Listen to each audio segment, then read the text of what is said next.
Good morning, students. Today we are studying chapter number 5, that is chemistry in everyday life of class 10.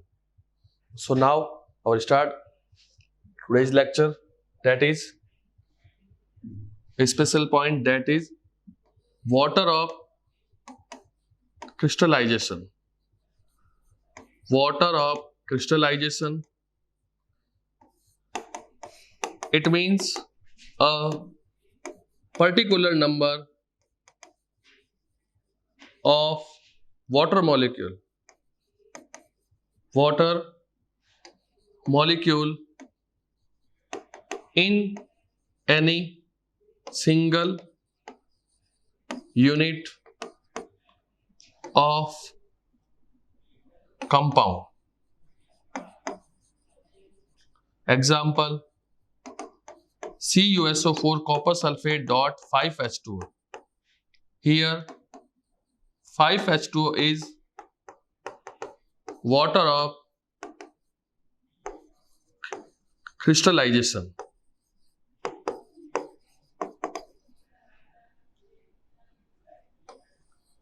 It is responsible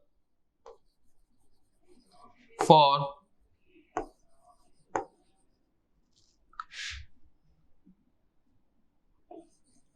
coloring nature of compound. देखिए actually क्या है water crystallisation means एक किसी भी compound के अंदर, generally ये जो हाइड्रस कंपाउंड है उनके अंदर जो हाइड्रेट है, जो हाइड्रस कंपाउंड है, हाइड्रेट कंपाउंड के अंदर क्या होता है कि उन कंपाउंड के अंदर उनके फॉर्मूले के अंदर आपको एक पर्टिकुलर वाटर मॉलिक्यूल्स का नंबर दिखाई देगा।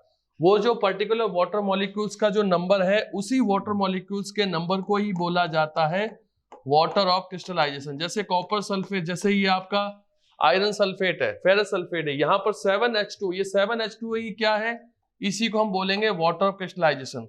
जैसे मैं एक और एग्जांपल लिखता हूँ, CaSO4 copper sulphate sorry calcium sulphate dot 2H2, इसके अंदर ये 2H2 यही है वाटर ऑफ क्रिस्टलाइजेशन। ये और लेते हैं Na2CO3 डॉट 10H2O, यहां पर ये भी 10H2O, ये भी कौन है, ये भी यहाँ पे वाटर ऑफ क्रिस्टलाइजेशन है। तो ये सारे जो यहाँ पर प्रेजेंट है एक पर्टिकुलर जो वाटर मॉलिक्यूल्स का नंबर होता है किसी भी कंपाउंड में, किसी भी आयनिक कंपाउंड में, किसी भी क्रिस्टलाइन कंपाउंड के अंदर जो एक पर्टिकुलर वाटर मॉलिक्यूल्स का नंबर है उसी वाटर मॉलिक्यूल्स के नंबर को ही बोला जाता है वाटर ऑफ क्रिस्टलाइजेशन। और इसी की वजह से इनका पर्टिकुलर कलर होता है। इसके क्रिस्टल होते हैं ग्रीन कलर में, कॉपर सल्फेट के कलर उससे उनका कलर होता है ब्लू। तो कॉपर सल्फेट के जो क्रिस्टल का कलर ब्लू है, कॉपर सल्फेट के सॉल्यूशन का जो कलर ब्लू है, उसके ब्लू होने का रीजन ये वाटर मॉलिक्यूल्स है।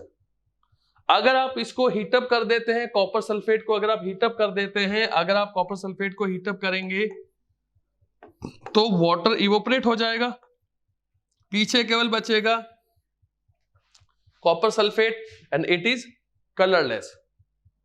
And again if we add water H2O, then it वापस टर्न इन ब्लू कलर, वापस ये किस कलर में टर्न हो जाएगा, ब्लू कलर के अंदर टर्न हो जाता है। तो यहां एक बात समझ में ये आती है कि किसी भी कंपाउंड का जो पर्टिकुलर कलर है, स्पेसिफिक जो आयनिक कंपाउंड है इनका जो पर्टिकुलर कलर है, उस कलर के पीछे, उस सॉल्ट के पीछे, उस सॉल्ट का जो पर्टिकुलर कलर है उस सॉल्ट के कलर के पीछे क्या है, कौन रिस्पॉन्सिबल उस कलर के लिए, ये जो वाटर मॉलिक्यूल्स है ये रिस्पॉन्सिबल है। 5H2O जो वाटर मॉलिक्यूल्स है वो उसके लिए रिस्पॉन्सिबल होंगे। तो यहां तक की बात आपको समझ में आ चुकी होगी कि इनके अंदर जो ये वाटर मॉलिक्यूल्स की प्रेजेंस होती है यही क्या होते हैं, इनके लिए रिस्पॉन्सिबल होते हैं। चलिए अब देखते हैं आगे। तो ये हमारा सॉल्ट के साथ में एक छोटा सा और पार्ट था, वो मैंने कंप्लीट किया। अब मैं लेता हूं आपके कॉन्सेप्ट विच, देखिए अब हम बात करेंगे, 3 कॉन्सेप्ट पढ़ेंगे हम, specially Arrhenius, Bronsted Lowry and Lewis. Arrhenius concept, Bronsted Lowry concept और इसके अलावा थर्ड है लेविस कॉन्सेप्ट। ये तीनों की तीनों कॉन्सेप्ट क्या एक्सप्लेन करते हैं? ये तीनों की तीनों कॉन्सेप्ट एसिड और बेस को डिफाइन करते हैं। तो एसिड और बेस को डिफाइन करने के लिए तीन साइंटिस्ट, तीन ग्रुप, तीन अलग अलग कॉन्सेप्ट आए। सबसे पहले कॉन्सेप्ट का नाम है आरेनियस कॉन्सेप्ट। तो आरेनियस जो कॉन्सेप्ट है, हम सबसे पहले आज हम उसको डिस्कस करते हैं। आरेनियस कॉन्सेप्ट किसके ऊपर बेस्ड है? Based on exchange of electron, exchange of H and OH minus. H plus और OH माइनस आयन के बेस के ऊपर, उसी के ऊपर ये पूरा कॉन्सेप्ट बेस था। इसके अकॉर्डिंग एसिड किसको बोलेंगे? एसिड का मीन्स होगा those substance which give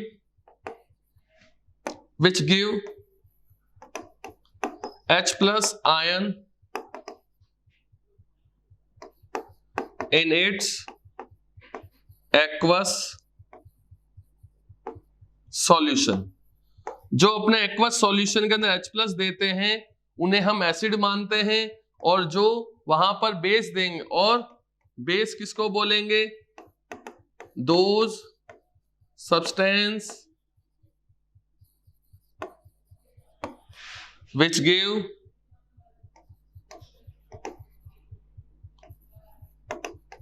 OH minus ion in its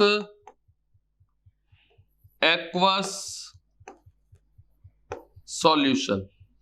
तो जो एक्वस सॉल्यूशन के अंदर H प्लस आयन डोनेट करते हैं उनको हम बोलेंगे एसिड।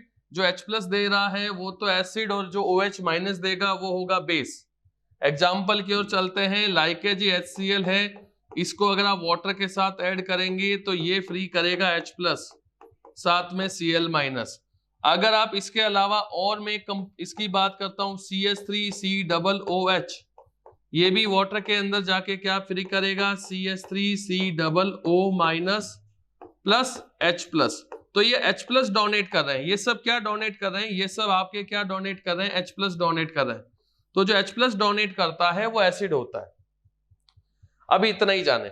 अब एक और बात है कि ये जो H है ये क्या कर देता है? इमीडिएटली वापस किसके साथ जुड़ जाता है? वापस ये H जो है वो आगे और रिएक्शन कर लेता है, क्योंकि H प्लस आयन ज्यादा देर तक एग्जिस्ट नहीं कर सकता। तो वो H प्लस आयन वाटर के साथ में मिक्स होकर, ये H प्लस आयन वाटर के साथ मिक्स होके एक नया आयन बना लेता जिसको H3O प्लस बोलते हैं। तो आप इसमें ये भी जोड़ सकते हैं H प्लस आयन, या फिर आप कह सकते हैं H3O प्लस आयन वो देता है। H3O प्लस आयन का मतलब हाइड्रोनियम आयन। तो एसिड्स दो substance which gives H plus ion और H3O plus ion means hydrogen ion और hydronium ion in its aqueous solution. जो एक्वस सॉल्यूशन के अंदर H प्लस आयन दे रहे हैं या फिर जो हाइड्रोनियम आयन जो दे रहे हैं उनको हम बोलेंगे एसिड, और जो OH माइनस आयन देते हैं उन्हें हम बोलेंगे बेस। उन्हें हम क्या बोलेंगे? बेस। सपोज ये NaOH है तो ये वाटर के अंदर Na प्लस देगा और साथ में OH माइनस देगा। एज वेल एज मैंने यहां पर एक और एसिड लिखा NH4OH जिसको अमोनियम हाइड्रोक्साइड बोलते हैं, ये आपके देगा NH4OH plus plus OH minus. तो ये OH माइनस जो गिव्स करते हैं, जो OH माइनस गिव्स करते हैं, हम उनको क्या बोलते हैं? OH माइनस गिव्स करने वाले को बोलते हैं बेस, और जो H प्लस गिव्स करता है उसे हम बोलते हैं एसिड। ये आरएनएस ने सबसे पहले बताया, लेकिन वो यहीं तक नहीं रुकेगा, वो इससे आगे भी एक बात बताएगा। अब वो जानते हैं इससे आगे क्या बात करता है वो देखिएगा।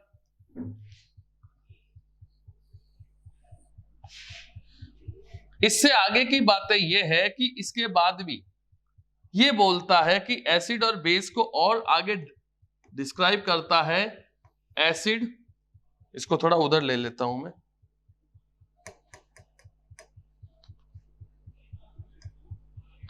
चलिए। तो एसिड और बेस, आर्निस उसके बाद बोलता है कि एसिड के अंदर H प्लस तो देते, लेकिन प्रॉब्लम यह है कि सारे के सारे एसिड H प्लस आयन नहीं दे पाते। कुछ ऐसे एसिड हैं जो कि completely H plus ion gives कर देते हैं, और कुछ ऐसे एसिड्स हैं जो कंप्लीटली H+ आयन नहीं गिव्स कर सकते हैं। तो इसके अकॉर्डिंग यीस्ट ने दो कैटेगरी बनाई, एक बताया स्ट्रॉन्ग एसिड, दूसरे होते हैं weak acid. As well as base के अंदर भी यही बात है, strong base and weak base. जो स्ट्रॉन्ग एसिड है, strong acid, weak acid, strong base and weak base, क्या इनके बारे में बातें हैं? क्या ये कहते हैं it gives completely H+ ion? इसके लिए है, ये कंप्लीटली देते लेकिन ये क्या नहीं कर पाते, it not gives completely H+ ion. जो कंप्लीटली आयोनाइज हो जाएगा, आयोनाइज का मतलब H+ आयन देना, H+ आयन दे रही यानी कि आयन के अंदर ब्रेक हो गया, तो जो कंप्लीटली आयोनाइज हो सकते, इसकी एक और लैंग्वेज बनती है कि those acid which are completely ionise, जो कंप्लीटली आयोनाइज हो जाते हैं, आयोनाइज होने का मतलब जो H+ आयन डोनेट कर देते हैं कंप्लीटली, जितने उसके पास जितने भी H+ आयन सारे डोनेट कर रहा है, तो हम उसको बोलेंगे स्ट्रॉन्ग एसिड, और अगर ऐसा नहीं कर पाता है तो हम उसको बोलेंगे weak acid.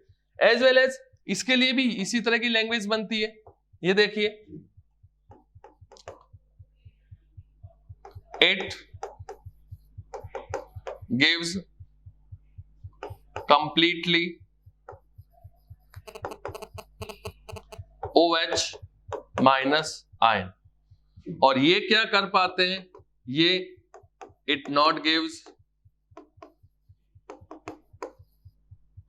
Completely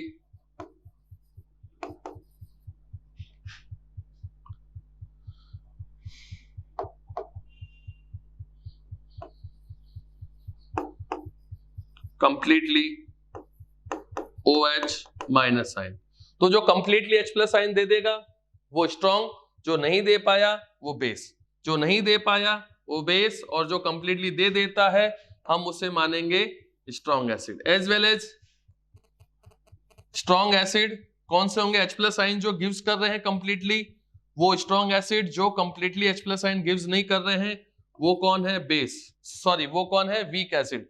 as well as base के अंदर हम बात करें जो कंप्लीटली OH- आयन देता होगा, जो कंप्लीटली OH आयन देता है वो तो उसको हम बोलेंगे स्ट्रॉन्ग बेस, और जो नहीं दे पा रहा है उसको हम बोलेंगे वीक बेस। तो यहां तक का आपको क्लियर हुआ होगा। अब मैं इनके एग्जांपल्स लेता हूं और इसके आगे की बात बताता हूं।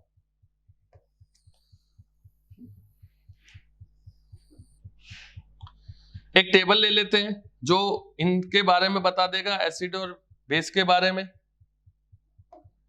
देखिए ये है, इधर मैंने बना लिया एसिड के लिए, ये मैंने पार्ट बनाया बेस के लिए, यहां मैं लिख रहा हूं स्ट्रॉन्ग, यहां मैं लिख रहा हूं वीक, यहां भी मैं लिख रहा हूं स्ट्रॉन्ग। एग्जाम्पल ले रहे हैं हम इनके और फिर इसके आगे की बातें देखेंगे। स्ट्रॉन्ग एसिड का एग्जाम्पल है आपका HCl, स्ट्रॉन्ग बेस का एग्जाम्पल है NaOH, वीक एसिड का एग्जाम्पल है CH3COOH, वीक बेस का एग्जाम्पल है NH4OH। ये आरएनएस ने और बातें की कि भाई स्ट्रॉन्ग, सबसे स्ट्रॉन्ग एसिड कौन है, HCl, सबसे स्ट्रॉन्ग बेस कौन है, Na सोडियम हाइड्रोक्साइड, सबसे वीक एसिड किसको माना गया है, CH3COOH को, क्योंकि जब ये आयोनाइज होता है तो ये केवल एक H दे पाता है, जबकि इसके पास में 4 हाइड्रोजन पड़े, 3 और 1 4, लेकिन दे कितना देगा, 1 देगा, केवल एक ही हाइड्रोजन दे पाएगा, तो वीक है। एज वेल एज जिसके बारे में NH4OH, ये सबसे वीक बेस है। तो ये एसिड और बेस के अंदर हमने ये भी देख लिया कि कौन स्ट्रॉन्ग है, कौन वीक है, कैसे है, क्यों है, यहां तक। अब हम इसके बाद आगे बात करते हैं, तो आगे हम चलते तब हम देखेंगे कि ये इनको अगर आपस में रिएक्शन करवाई जाए तो किस किस टाइप के सॉल्ट बन सकते हैं। तो यहां मैं आपको बताना चाहूंगा कि सॉल्ट जो होते हैं वो किस रिएक्शंस के थ्रू बनते हैं, न्यूट्रलाइजेशन रिएक्शंस के थ्रू। किस रिएक्शन के थ्रू बनते हैं, न्यूट्रलाइजेशन रिएक्शंस के थ्रू बनते हैं। और इस रिएक्शंस के अंदर हम क्या करवाते हैं, इस रिएक्शन का ये मैं आपको सॉल्ट में भी बता चुका, इस रिएक्शंस में हम क्या करते हैं, एसिड प्लस बेस को रिएक्ट करवाते हैं। एसिड और बेस को रिएक्ट करवा के हम बनाते हैं सॉल्ट, साथ में बनता है वाटर। अच्छा, अब ये आरएनएस बोलता है कि ये जो सॉल्ट है वो सॉल्ट कितने टाइप के होते हैं। सॉल्ट 3 तरह के होते हैं। 3 तरह के कौन कौन से सॉल्ट हो सकते हैं? एक सॉल्ट होगा एसिडिक, एक होगा बेसिक और एक होगा न्यूट्रल। अच्छा, और इन तीनों तरह के सॉल्ट को बनाने का जो मेथड है, इन तीनों तरह के सॉल्ट को बनाने का जो मेथड है वो 4 है। यानी कि आप वीक एसिड को, बेस को, सॉरी एसिडिक सॉल्ट को, बेसिक सॉल्ट को, न्यूट्रल सॉल्ट को बनाने का, यानी कि न्यूट्रलाइजेशन रिएक्शन 4 तरह से पॉसिबल हो सकती है। कितने टाइप से? 4 टाइप से पॉसिबल है। किससे 4? कौन कौन से? 4 तरीके से सॉल्ट बन सकते हैं। बनेंगे 3 ही टाइप के। टाइप 3 है सॉल्ट का, ध्यान से सुनिएगा। सॉल्ट के टाइप 3 बताए, लेकिन प्रोसेस न्यूट्रलाइजेशन रिएक्शंस यानी एसिड और बेस के बीच में जो रिएक्शंस है वो 4 तरीके से पॉसिबल है और 4 टाइप से हम सॉल्ट को बना सकते हैं। कैटेगरी सॉल्ट की 3 ही है। कैटेगरी सॉल्ट की 3 ही है, एसिडिक, बेसिक एंड न्यूट्रल। लेकिन एसिडिक सॉल्ट, बेसिक सॉल्ट और न्यूट्रल तीनों तरह के सॉल्ट को बनाने के मेथड हमारे पास 4 है। तो वो किस किस तरह से हो सकता है? या तो हम क्या करें, स्ट्रॉन्ग एसिड की रिएक्शन करवा दें स्ट्रॉन्ग बेस के साथ, या फिर हम स्ट्रॉन्ग एसिड की रिएक्शन करवाएं वीक बेस के साथ, या फिर हम वीक एसिड की रिएक्शन करवा दें स्ट्रॉन्ग बेस के साथ, और या फिर हम लेवें वीक ही एसिड और वीक ही क्या ले लेवें, बेस ले लेवें। तो इन चारों तरीकों से हमें क्या मिलेगा? इन चारों मेथड से भी हमें क्या मिल सकता है? इन चारों मेथड को अगर हम यूज करेंगे तब भी हमें क्या मिलेगा? तब भी हमें मिलेगा यहां पर आपका सॉल्ट। क्या मिलेगा? चारों मेथड से भी आपको क्या मिल जाएगा? सॉल्ट मिल जाएगा। हाँ, ये अलग बात है कि उसकी कैटेगरी, उसका नेचर अलग अलग हो सकता है, ये अलग बात है। स्ट्रॉन्ग एसिड और स्ट्रॉन्ग बेस की रिएक्शन करवाएंगे तो जो आपको सॉल्ट मिलेगा वो होगा न्यूट्रल। कैसा होगा? न्यूट्रल होगा। ये आपका एसिडिक होगा, ये आपका बेसिक होगा, और ये दोबारा क्या होगा? न्यूट्रल होगा। तो 2 तरह से न्यूट्रल, एसिडिक और बेसिक, इस तरीके से ये हो सकता है, इस तरीके से बन सकता है एसिडिक, बेसिक, न्यूट्रल। तो ये अब मैं आपको इनके एग्जांपल लेता हूं पूरी एक टेबल के फॉर्मेट में, जहां हम देखेंगे कि कैसे स्ट्रॉन्ग एसिड बेस के साथ रिएक्शन करके न्यूट्रल एसिड बना रहा है, कहां पर आपका एसिडिक एसिड बन रहा है, कहां पर वीक एसिड बन रहा है। तो अब हम उसकी ओर चलते हैं और उसी के साथ ये आरएनएस कॉन्सेप्ट भी कंप्लीट होगा। फिर हम इसके देखेंगे ड्रॉबैक्स।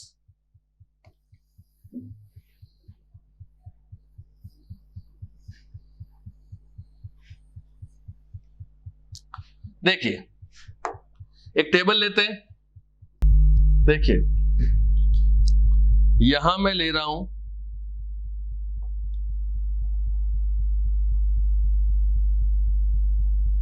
एसिड,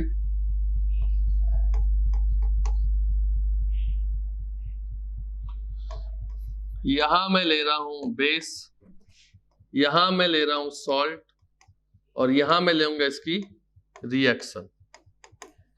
तो चलते हैं। एसिड के अंदर सबसे पहले मैंने किसकी बात की? Strong acid plus strong base. Okay, salt हमें मिलेगा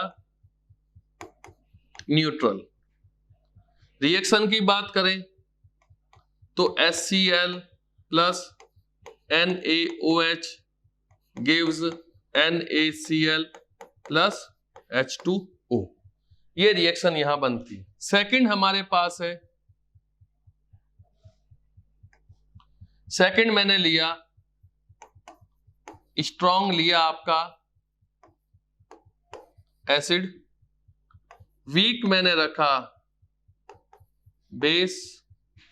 तो मुझे इस बार जो एसिड मिलेगा वो अकॉर्डिंग टू स्ट्रॉन्गनेस, स्ट्रॉन्ग कौन है, एसिड स्ट्रॉन्ग है, तो मेरे पास जो सॉल्ट आएगा वो एसिडिक आएगा। एग्जाम्पल लेते हैं HCl प्लस वीक जो बेस होता है, पीछे टेबल में भी बता चुका हूं, NH4OH।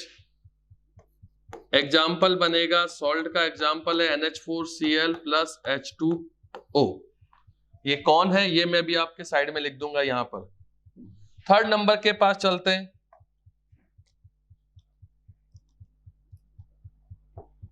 थर्ड देखिए, weak acid plus strong base, nature होगा सॉल्ट का बेसिक। एग्जाम्पल बनेगा वीक एसिड का CH3COOH प्लस NaOH। मैं रिएक्शन यहां नीचे लिख रहा हूं, CH3COO Na प्लस H2O। उसके बाद में लास्ट है हमारे पास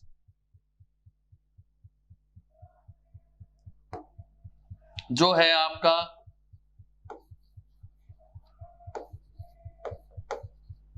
वीक एसिड,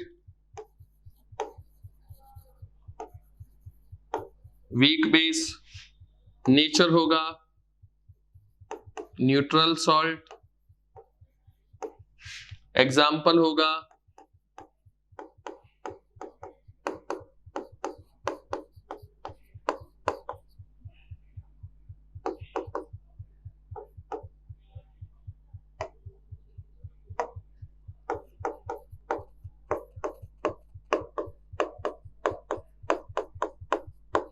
ये यहां बन रहा है। सॉल्ट कौन है इनमें से ये भी तो देखें कि सर सॉल्ट कौन है, ये जानते हैं। ये है सॉल्ट यहां पर, ये सॉल्ट है यहां पर, ये सॉल्ट है यहां पर, और ये सॉल्ट है यहां पर। इसे तो आप जानते हैं, इसे नहीं जानते तो लिख देता हूं। इसका नाम है अमोनियम क्लोराइड, इसका नाम है सोडियम एसीटेट, इसका नाम है अमोनियम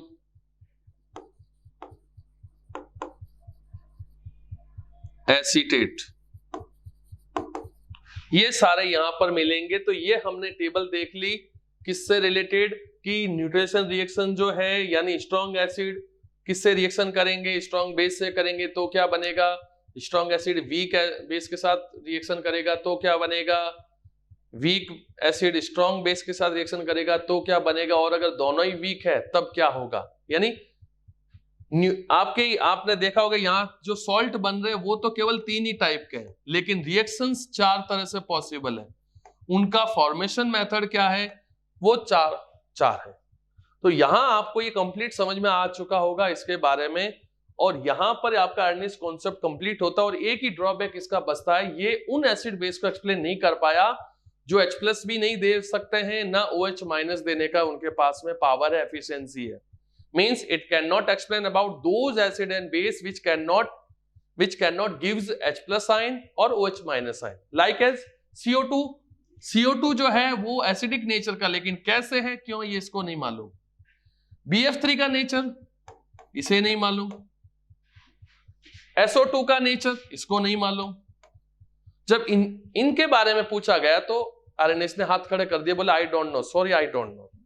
क्यों, क्योंकि यहां तो उसकी थ्योरी लग ही नहीं रही, यहां तो कोई H है ही नहीं, ना कोई OH है यहां पर।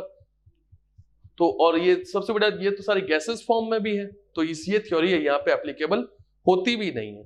तो ये आरएनएस का हमने कॉन्सेप्ट कंप्लीट कर लिया। तो आरएनएस और हमने क्रिस्टलाइजेशन सॉल्ट के बारे में आज हमने पूरी डिटेल पढ़ी। अगले सेशन में हम पढ़ेंगे ब्रोस्टैंड-लॉरी एंड लेविस कॉन्सेप्ट। तो ओके स्टूडेंट्स, थैंक यू।